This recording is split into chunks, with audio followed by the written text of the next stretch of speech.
संकटनाशन गणेश स्तोत्रम. श्री गणेशाय नमः. नारद उवाच प्रणम्य शिरसा देवं गौरीपुत्रं विनायकं भक्तावासं स्मरे नित्यम् आयुः कामार्थसिद्धये.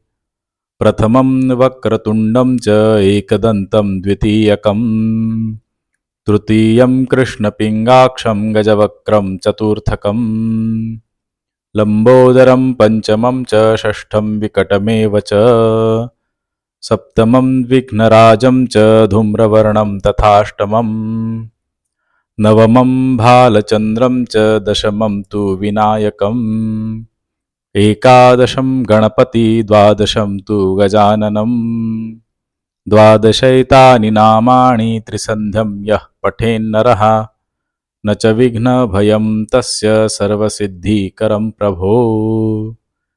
विद्यार्थी लभते विद्या धनार्थी लभते धनम् पुत्रार्थी लभते पुत्रान् मोक्षार्थी लभते गतिम्.